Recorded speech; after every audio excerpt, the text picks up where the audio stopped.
Hi, I'm Chitrangada Singh and you're watching the Rockford Circle Season 2. This is where I bring you the most fascinating stories about India's trendsetters from the world of business. While all the other pieces are bound by strict rules and strategy, the Queen is free to move in any direction she chooses. Today we're going to explore a story that demonstrates how in business, like in chess, sometimes the most powerful plays come from combining the Queen's bold moves with careful strategy. With his strategy and her instinct, they turned a passion project into India's pioneering luxury Ayurveda brand. Please welcome the Managing Director of Forest Essentials, Samrat Bedi.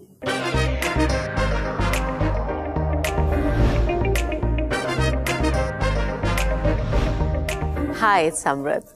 Welcome to the Rockford Circle.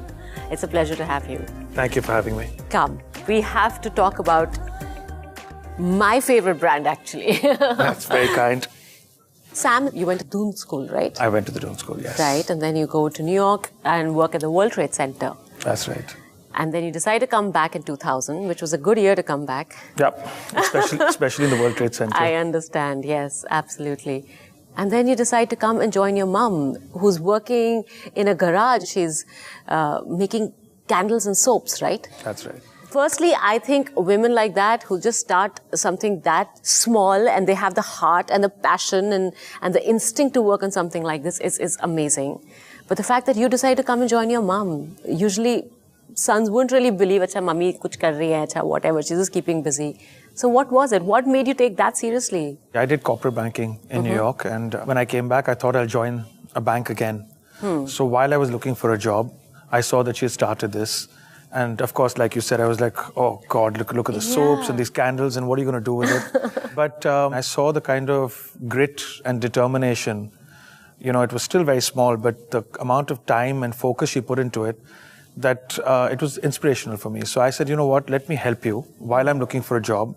So I started doing the back end stuff, you know, a little bit of the accounting. We got the first computer, you know, stuff like that.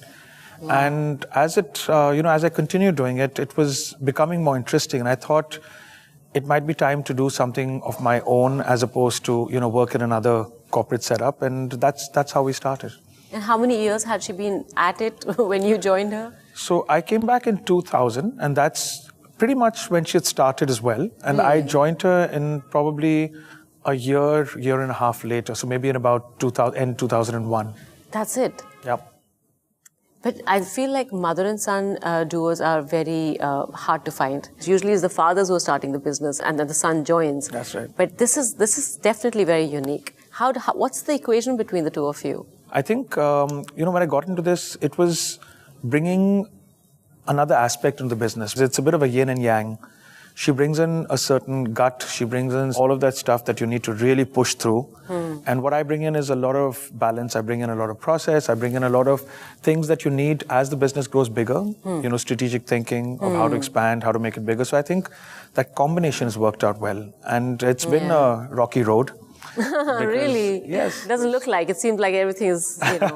Well, it's because when you start working, she doesn't have a business background, you know, and it's all heart. So that's what, she's all heart, you're all mind. Yeah. It's like the perfect combination. In some ways, always won by her. But I think when we set this up, I think it was finding each other's spot, finding each other's place, right? So when you get into it, you do everything. As an entrepreneur, you tend to doing everything. She does everything, I do everything. And then you start realizing what you're good at, what you bring to the table, how are you going to harmonize everything. So that's why I said rocky road. And of course, she's a mother, so she could always invoke the mother part of it, when things got too heated. But it's been an interesting journey. So let's dive into the story of Forest Essentials. It's Ayurveda based, which mostly people would say jadi booty, people really don't have that kind of faith in it because everything is about science now, it's about new innovations and things like that. So how did you do this? You're right, the perception of Ayurveda was, it's messy, it's old-fashioned, and it takes so much time. We know it's effective, but, it's just the whole process is too painful. But the efficacy was always there. Everybody knew that it worked, right? So when you talk about science, it's a 5,000-year-old holistic science which has come through practicality, and it pervades all parts of your life. So whether you talk about food, you talk about beauty, you talk about sleep, it has very practical reasoning behind it. So I think we took that, and what we were trying to do was, besides Ayurveda, was to see why wasn't India represented on a global stage, because we have so much going on for us as a country. Yeah. We're not just about making cheap products and cheap labor, and we have so much history, we have so much tradition. And why is that not being packaged nicely? Why is that not being represented correctly on a global stage? So I think we took the aspect of Ayurveda and used all of that, but then we were making the effort of actually making it modern, easy to use. And I think that was a very pioneering effort, because at that point, everyone had written of Ayurveda and said, no, we need to move to the Western world and we need products from the West and they're so good. But if you really look at it, I mean, we've done this full circle where you start from natural, you've gone on to chemicals, and now you've realized that you've got to come back to nature, right? Yes. And I think, it's funny because a lot of brands end up evolving to the market. Right? We got lucky because the market has evolved to us. Exactly my question. How has the consumer evolved in the last 25 years? What's the change that you've seen in your consumers? I think what we realized was when the consumer first came in, at that point, and I remember, we were doing our pricing because when my mother went deep into the formulations, some of our products were costing us more than some of the similar products that were being sold in the market. And we're trying to figure out how is it being sold. And then we realized that it all falls down to ingredients, how you make it, and just using of pure oil or using an actual saffron or actually using, almond oil. Almond oil. I read about this, because some article was there where it said that Forest Essential actually has the highest percentage of almond oil, or it is all pure almond oil. It's absolutely pure. And then I saw a video how it's actually being made, that's right. I was really blown away. And you're right, it must be costing you a lot more than what's being sold in the market because you're selling 100% pure almond oil. And that's when we found out that there are actually oils is a particularly, touchy subject because people can add cheap oils like a mineral oil, and you can actually add an almond scent or an almond or a mustard scent to it. So it doesn't do anything for you, right? So anyway, so we did that, and then we realized we had to, give a price which was inconceivable in India. So you either had, a 10 rupee soap back in that time, or you had a foreign imported soap, the Yardleys and where so on and so forth. Where they would be willing to pay for it just because they were it's willing imported. because it had a Western name and great packaging. Yeah. I remember we priced our soap at 100 rupees in 2004, 2003. And everyone, even in our circle of friends, were like, you're crazy. Who's going to buy a soap for 100 rupees? And we sold out everything that we had put on the shelf on day one. The entire store was sold out. Of course, we didn't know what supply chain was, so, scrambling around for the next couple of days. But it goes to show you that the consumer was starting to now evolve. And to answer your question, at that time, it was more about smell and packaging. And then fast forward 5-7 years down the line, people started becoming interested in what is going into the product, what is the ingredient you're using, are you using parabens, are you using stuff that is not good for us? And then, of course, we got hit by the internet. Then, Google came in. Exactly. And suddenly, we found that the consumer is coming in with a lot of homework done into the store. This also I want to ask you if this is true or not, because I couldn't believe it, that you stayed so true to tradition that when you're manufacturing or you're making the oils, there's Vedic mantras being chanted. Is that true? Again, a very unique aspect. It is true, right? Yes, it is true. Okay. It is very true. Okay, wow. It's a unique aspect of the brand that we treat the intangibles as importantly as we treat the tangible. So it's not just giving you a product in beautiful packaging, but everything that we do around it. Like our Dayton Lychee cream, for example. We actually have mantras because we feel it adds a certain vibration. Now, you said everybody wants a clinical trial, everybody wants to understand, does it really work or it doesn't? Yeah. We don't know. But we feel that it gives that extra, even if it's a vibration, it gives that feeling, it connects very beautifully with the consumer. Because, when you hear that story and you're thinking, I'm doing a lot more than just buying a cream, I think it becomes a very strong emotional connect to the brand. No, definitely. For even someone like me, I feel that it says a lot about the brand and about your fundamentals, your ethos, your faith in the tradition. My favorite product is your rose sea salt scrub. That is my absolute favorite. Well, you've got great taste because that's the same product that was given to Mr. Leonard Lauder in New York. That's what brought him into I agree with brand. him. Good choice. No, definitely. I think that is your star product. It just smells beautiful. So from here, I mean, I want to understand the most exciting, I would say, a milestone that Forest Essentials. I was very happy to read it when I did, when Estee Lauder came in. And how did that whole thing happen? So that was actually a very interesting story. We had just opened a store in opposite the Mahalakshmi Temple on Warden Road. Okay. And I'd come to visit the store, and I think this was in about 2006 or 2007. And I got a call from the Estee Lauder country manager, and he said that, you know, Mr. Leonard Lauder, Estee Lauder's son, is in India. Okay. And Leonard had come in to attend Elizabeth Hurley's wedding. Oh, yes. Because she was a brand ambassador for Estee Lauder as well. Right. And that he's in India and he'd like to meet with you. And I just landed in Bombay. Air travel was expensive, and I was thinking, why should I go back to Delhi? Really? Yes, okay. because I mean, I also didn't know much about, you know, I was learning about skincare as well. Right. And so I called my mother, and she said, you know, if he wants to meet, then I think you should come back. So I literally flew back, and my mother and I went to meet Leonard Lauder. And one thing I will say, he is the most charming, amazing visionary I've ever met in my life, even till date. And I think we both fell in love with him in that, literally that first meeting. Wow. And he came and said that what he said was very inspiring. He said, listen, I've just come, you know, your products were given to me by this lady on my board, a lady, Lynn Rothschild, who went on to do business in India. And he said that I was intrigued to see what was happening. We had one store in Khan Market. He had gone there, he'd grilled the staff, he had seen the products. I mean, literally he had done everything. He's done all of that before he met you. Hands-on. I mean, literally from the airport, he went to the store, grilled the staff, asked them what's selling, what's not selling, why this product is. And so he knew a lot of it already. And he met with us and he said, this reminds me of when my mother and I started the business. Really? Is that how they started? They started exactly the same way. She was in the garage making the products. No. And he was helping in the back end. And he said that, you know, I'm amazed. He says, I know you have no background in business, but what you're doing instinctively and what you're doing as a journey is very similar to what we did. So he says, congratulations. And if there's any help that you ever need or anything, because I love brands, I'm happy to help you. So it was just that much. There was no business conversation. There was no business. In fact, he said, I'm not even here to give you money. I'm not here to buy anything. Oh, wow. I just want to say what you're doing is inspirational and keep at it and we'll be in touch. And then we never heard back from him, by the way. So this was the year was... 2007. And, okay. You know, a full year passed and we didn't hear back. So we said, you know what, it was a passing thing. He's forgotten, he's gone back. And I was traveling to Barbados in 2008 for the World Cup cricket. Oh, you're a cricket fan. So, somewhat. I went more for Barbados and the cricket, both. But I went and I happened to stop in New York on my way to get there.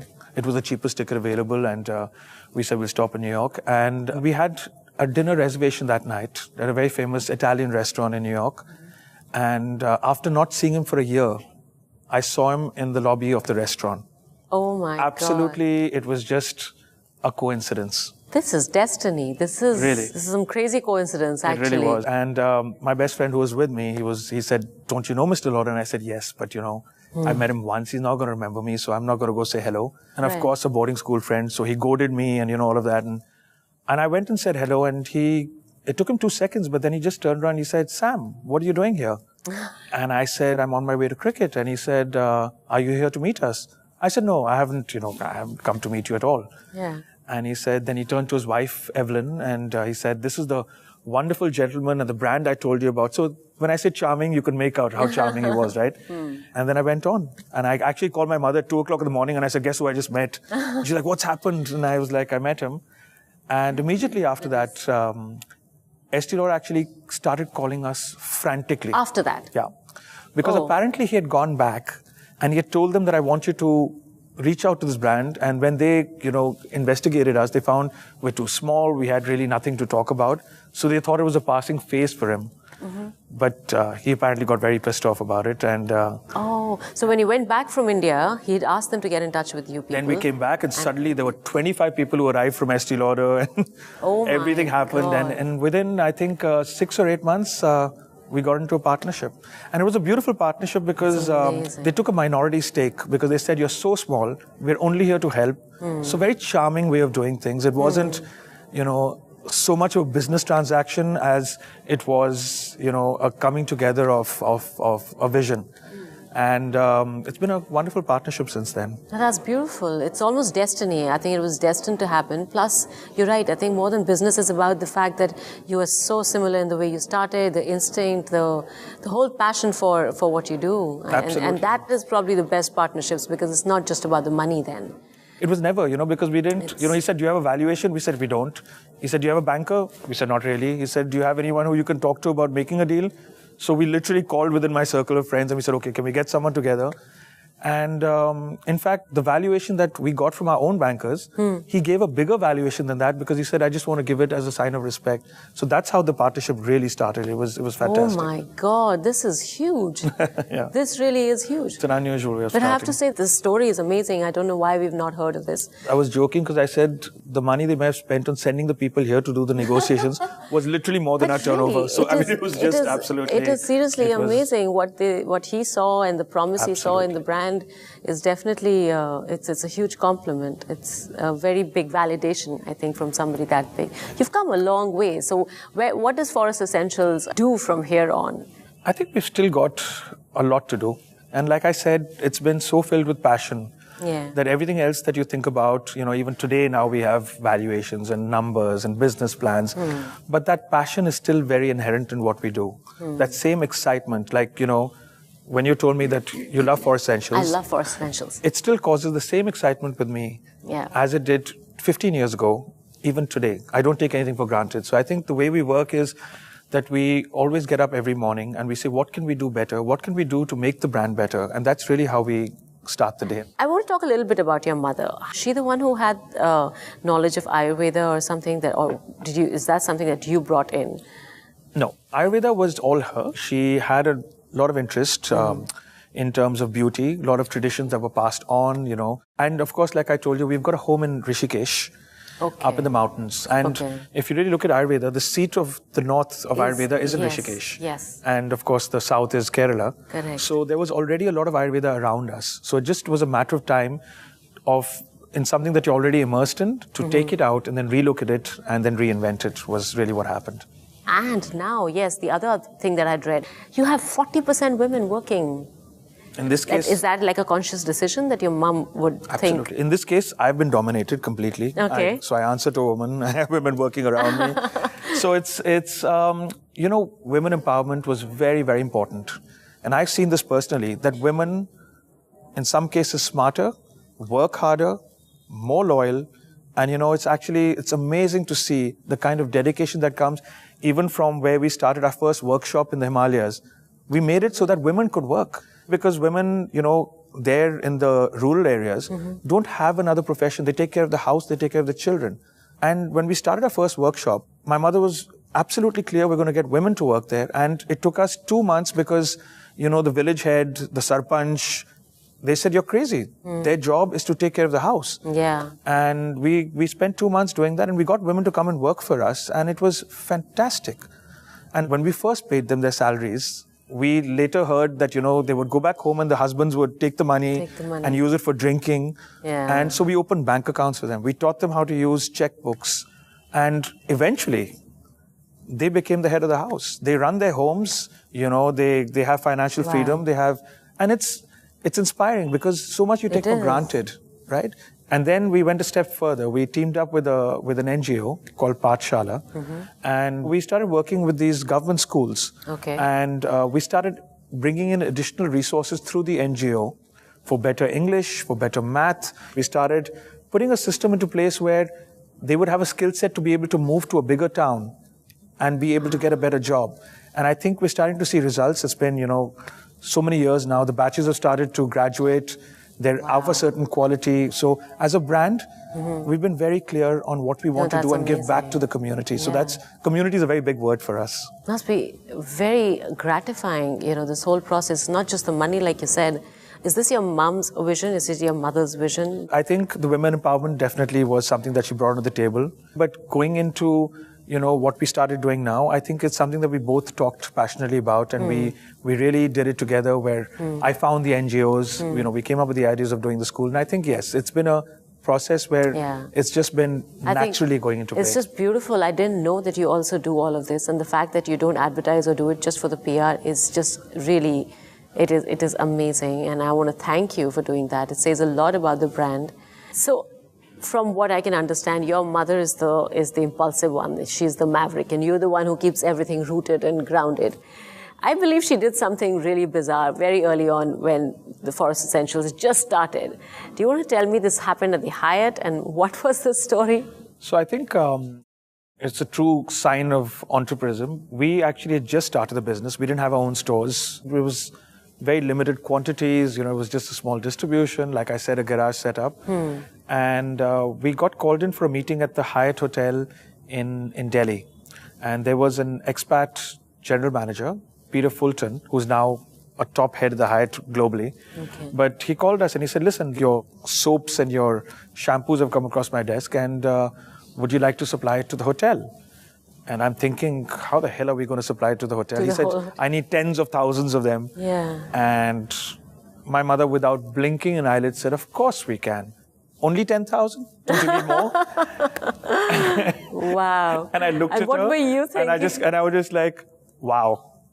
But I realized, Yeah. But what's the first conversation that you had after you left the office and you're sitting in the car? What was the conversation? In the most polite way possible, are you crazy? You said that to her. I said, Yeah. how the hell? She said, listen, it's not about thinking about what you can't do. It's about getting it done, right? And she said, if this opportunity has come, she says, if we have to work day and night and we have to get it done, then let's look at it from that point of view. Let's not worry about what we can't do, because that's not the way you're going to build a business. So lots of lessons early on. My God, she's a natural. Yeah. She was like a natural businesswoman, which I never imagined. It's amazing how much you learn on the job and how sometimes instinct and, survival just plays a role. It's fantastic. So oh my God. We worked day and night. I mean, we got it done on time. We got it given to him. And he was very happy with it. This was lovely, and now we are going to move on to the next segment, which is called Rockford on the Rocks. Here we go. Has your skincare routine altered after Forest Essentials? No. No? No. It hasn't? I still use a 3-step routine. It's with Forest Essentials products. It's with Forest Essentials products. But my routine has remained the same. So what's the routine? It's soap, a face wash, and a cream. That's it. Yep. All right, that's not a routine. That's what everyone does. Second, your favorite Forest Essentials product, and you have to pick just one. It's my soap. I love the soaps we make, and I think it's an old-fashioned way of bathing, but I love soaps. Okay. What does your ideal Sunday look like? On my rare Sundays that I do get, I think if I can manage a round of golf, if I can manage lunch with the family, and my afternoon nap, that is a perfect Sunday for me. You know how perfect that sounds? Okay, next. Most memorable customer feedback. I think, it's funny when you ask that. We get so much feedback, and a very, very emotional feedback. It's never about great product. It's always a story. And I think the story that moved me the most was when we got written by a mother whose child was in the hospital and is a cancer patient. And she said that every time she opens a product, the smell brings her joy and really makes her day. And I just thought that was the most unbelievable story related to skincare I've ever heard. I just got the chills. Yeah. Oh my God. It was. I still remember this mail many years ago. Okay. Next.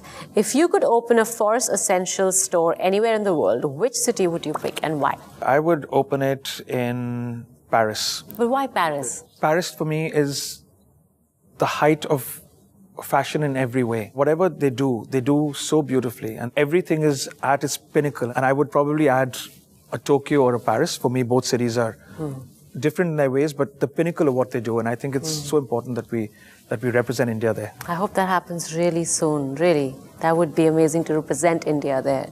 Next is one person, living or dead, you'd love to have as a brand ambassador. Oh my God. I think it's Rekha, who we think epitomizes everything we do about the brand. She's elegant, she's quiet, and she's mysterious. And she's got so much that that you're wanting to find out more about. And I think that represents a brand very beautifully. It just adds so much to her persona, right? Good choice. Weirdest product or ingredient suggestion that you've received? Snail mucus. Really? Yep. And did you use it? It's a big ingredient in China, and they said, can you find the equivalent of something here in India? And I said, I don't think so. I said, it's like when we pick up the snail, the mucus that comes out. that thing that comes out. Yeah, they make a product out of it. What product do they do? It's some kind of a facial product. And what does that do? It's like anti-aging. Didn't go very deep into it, but I suspect something to do with hydration or anti-aging, like you said. Oh wow! Okay. You're not using it yet? No, I think we have a lot of vegetarians in this country, and I think they will die. Okay, all right. We're now moving on to the last segment, the Rockford Mentors Den. So Sam, this is the segment in which you have to put on your mentor's hat and answer a few questions that some of the viewers have sent us, and we want to know from you. How do I convince my family to believe in my startup? I think if you show your family, or whether you like to call them family or investors, if you show them that you truly believe in both what you're creating and on yourself, I think that's the strongest story you can tell them. And I think if that passion comes through, then they will be convinced. They will. Next, what is the one thing about an entrepreneur's life that is not as glamorous as we think? Probably travel, because everyone says, oh wow, you're flying to London or Tokyo or Bombay or Delhi. I think after a certain point, it becomes a way of life. And I think it's something that I do now more automatically. On one side, I do enjoy travel, but traveling 2 weeks a month is not fun. So it's glamorous, but it's also a tough side to it. Yeah, well, I'm sure it is. It gets so hectic. You're just living out of a suitcase. Suitcase on a plane. It's not a good feeling. What's the new cool thing in the founders circle? I think now that every founder's realized that it's not just about growing your money through top line. I think now they've realized that there are still basic principles that you live by, and I think everyone's mantra is now of how we can make it successful, not just by acquiring more consumers and making it big, but I think it's important that you look at all aspects of the business. For example, when my mother started the business, and she still does to the very day, she treats it like a housewife. So she's very clear that you have to do something that is sustainable and that works well and has a long shelf life. Okay, next is, who's an upcoming Indian entrepreneur to watch out for? Oh, wow. I think there's so many. There's so many right now. There's so much going on in this country. It's fascinating. I'm loving it. I think if you look at it, both women entrepreneurs, men entrepreneurs, the kind of products that they're doing now, from food to beauty to everything, it's fascinating. So for me to answer it as a general question, it's a tough one because there are some more prominent than the others, but that doesn't make it any less for anyone who's not known about. So I think the whole ecosystem for entrepreneurs is fantastic. Thanks so much, Sam, for all the insight. But let's talk a little bit about the people who shaped Forest Essentials. Some story about the inner circle, and what advice in particular have you got from your mother? In our inner circle, when we first started, I had an uncle who was part of the family who was actually a consultant to many businesses.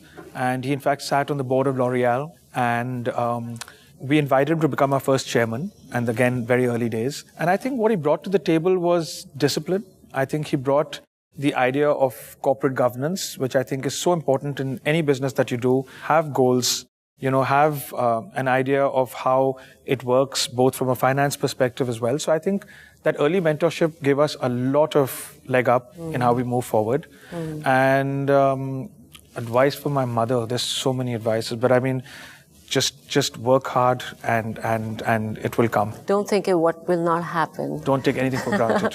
Like she said after the Hyatt meeting. Exactly. I think that was the best advice to any entrepreneur, really. Absolutely. Okay, and now for the final question. I know that your mom's favorite motto is hard work never killed anyone. What's one mantra that you live by, and you will have to write that for me right here, which is going to go on the wall of inspiration that we have at the Rockford Circle, where we put up all the mantras that entrepreneurs have shared with us, and we would love to know what's your mantra.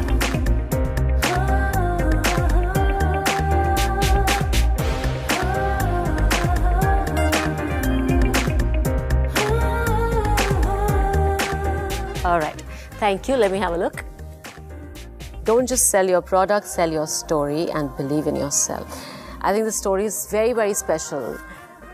also because I think we as Indians have always been so fascinated by global brands, by everything that is the West is doing. And this is a homegrown brand, which is now almost competing with global brands. What do you have to say about homegrown brands right now in India? I think we're all at an inflection point. I think all the stars are coming together. India is becoming this great superpower. We're getting globally recognized for so many things.